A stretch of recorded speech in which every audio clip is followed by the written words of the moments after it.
Now, how do I tell the difference between the different causes of pancytopenia? The major thing to tell the difference between the different causes of pancytopenia is to check a bone marrow. And for most of these disorders, saying a CBC in a bone marrow is a good place to start. I do a marrow. I've excluded infection. I've excluded cancer. I've excluded lupus with an ANA and a B12 and folate, because in B12 and folate, the marrow is packed with cells. Well, how do I know what is actually in there unless I do a marrow? And the answer is that I don't. Well, a pancytopenia, it could be B12 and folate, but I get B12 and folate levels, plus the marrow is packed with cells. Well, I do a marrow, but I can't find anything. I do a marrow, and I find no etiology for the pancytopenia. And then I realize that we have a psychiatric disorder for the bone marrow. We have red cells, we have white cells, we have platelets. The white cells are broken out into B cells and T cells. The T cells can be CD4, which is helper cells, CD8, which is suppressor cells, CD34, which is the stem cell. We can have these other cells called killer cells, T killer cells. Antigens are presented to the T killer cell, and then the T killer cell attacks the foreign substance and removes it from the body. Once upon a time in the bone marrow, the T killer cell wakes up, looks at the rest of the bone marrow, and says,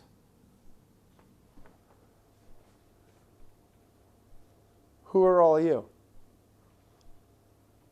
How'd you get in here? Where are you from? What are you doing in my bone marrow?" One day, the T killer cell starts to have an acute psychotic reaction. And the T killer cell can no longer recognize the rest of the cells in the bone marrow.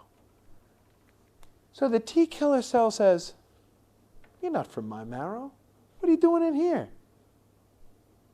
I don't recognize you, and you're here to kill me. You're here to hurt me. You're going to hurt. You're here to hurt me. What am I going to do?" The T killer cell says to himself. He says, "Well, I could help, but it's not me. I could suppress, but it's just not who I am. I think I'll kill."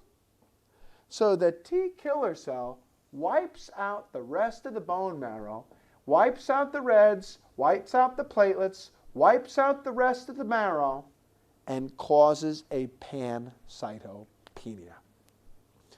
Now, this pancytopenia, which is basically pancytopenia of unclear etiology, also known as aplastic anemia, is basically pancytopenia of unclear etiology. It's not primary cancer and infection invading the marrow. It's not drug, alcohol, or radiation effect. It's not a toxin, B12 or folate deficiency. It's not lupus. It's not sequestration. In sequestration, the marrow is packed with cells. In sequestration, it's not any of those things. It's not cancer and infection. It's not HIV and hepatitis B and C suppressing the marrow. It is pancytopenia of unclear etiology. One group of people, you identify a toxin, you stop the toxin, the bone marrow comes back to life. The other group of people have an autoimmune psychosis, paranoid schizophrenia, for the T killer cell. Now, there's two forms of treatment for this. One is 19th century psychiatry. If you're under 50 and you have a match, you should do a bone marrow transplant. And what I mean by 19th century psychiatry is take the psychotic people and kill them.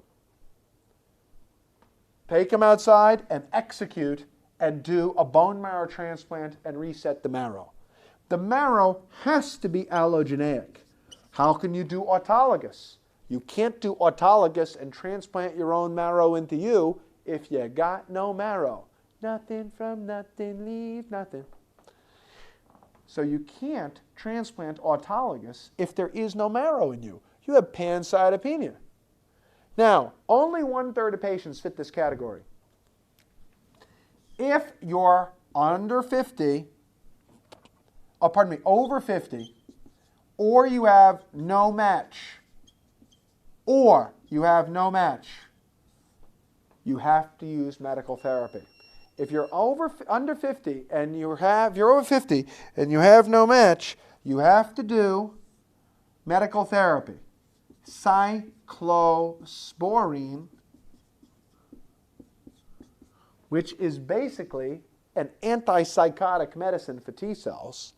It goes to the T cell and reorients the mind of that T cell so that it's not psychotic anymore. And anti-thymocyte immunoglobulin. What if we take T cells and inject them into a horse? Why, the horse would take the thymocyte T cell. If you injected T cells, human T cells, into a horse, the horse would react to it like a foreign body and become an allergic reaction to that T cell. If we inject the human T cell into the horse, same way if we took a horse's T cell and injected them into you, if I inject a part of a horse into you, you would reject that too. The horse now rejects you. Rejected by a horse. Oh my God. And the horse goes, that's not me. Who's that? And the horse makes immunoglobulins. Anti-T cell immunoglobulins, also known as anti-thymocyte globulins. And these T cell immunoglobulins react just against the T cell and bring it out of circulation. And all of a sudden, the entire rest of the bone marrow comes back to life because the psychotic T cell has been brought out of circulation.